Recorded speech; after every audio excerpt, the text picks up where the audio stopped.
Okay, so welcome back. The final part of chromatography, this chromatography series.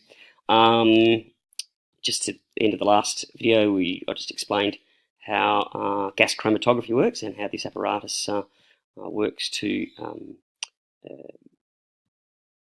give a reading at the end here of retention times, and retention times will then be able to allow us to identify what the various substances are in the mixture that has gone into this system.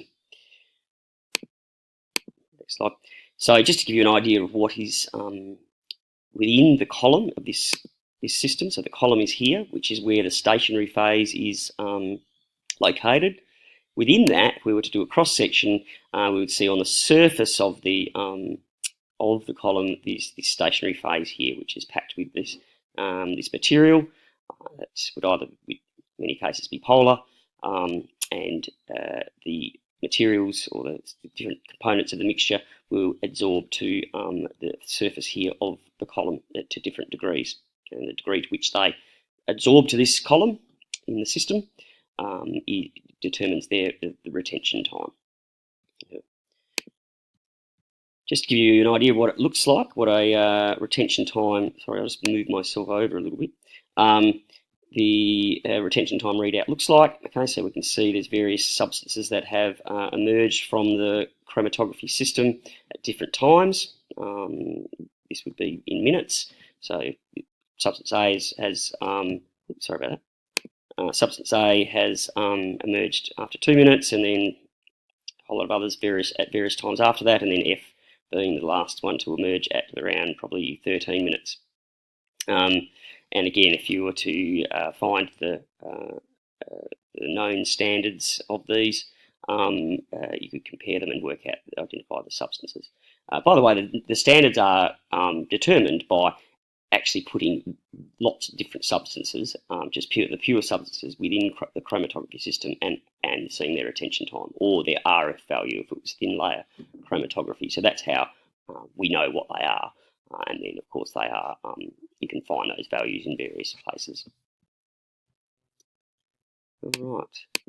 Okay. So, lastly, just the last type of chromatography we'll just talk quickly about is high performance liquid chromatography. Now, I think I've made a little error there. It's probably supposed to be HPLC, high performance liquid chromatography. Very similar to gas chromatography, except using liquids and liquids at high pressure. So there's very high pressure involved, and the adsorbent particles are smaller and packed into a much shorter column in the stationary phase compared to gas chromatography. So the column where the stationary phase is much shorter, and there's high pressure. Similarly to gas chromatography, HPLC uses retention time in the system as a means of identifying substances. So let's have a quick look at what a HPLC looks like. Very similar to gas chromatography, we'll have our mobile phase here, which is a liquid pumped. It goes into a pump and it's pumped through the system at high pressure. The mixture that we're trying to analyse is injected here, moves through the system by the mobile phase into this column here, which is where the stationary phase is. So that's packed with the stationary phase there. You can see it's a cross section.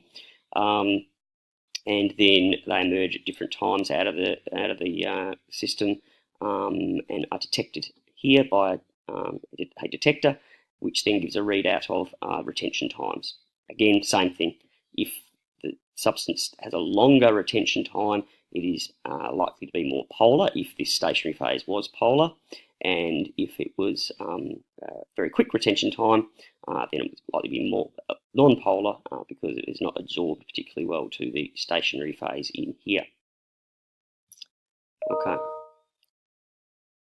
So finally, just very quickly, most of the time chromatography is what we call qualitative, which you probably know means determining just what is in it, what are the substances, but doesn't normally give us much information on how much. So it's not necessarily a quantitative type of analysis, although sometimes it can be used through further analysis and various calculations. You can use it to determine quantities, by looking at the relative differences between the size of the peaks, and particularly the area under the peak gives us an idea of amount. So we can compare these two. Obviously, hydrogen sulfide appears to have a greater concentration because it's a higher peak as compared to this substance. However, if we compare the area under the graph, you can see that what this is showing is that they're actually the same, because the area under the graph is much the same. So it's really about the area under the graph rather than the size of the peaks. You can see the H2S peak is much narrower, whereas this one is wider, shorter but wider, but this area would be the same. So the area under the peaks here would help you to determine the amounts and do a quantitative analysis.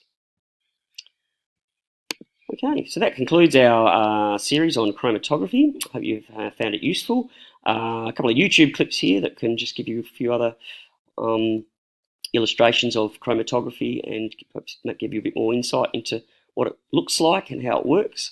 Don't forget, with our analytical techniques workshop next week, you'll get experience with seeing some of these systems. So you'll see that next week. But for now, that's all. Goodbye.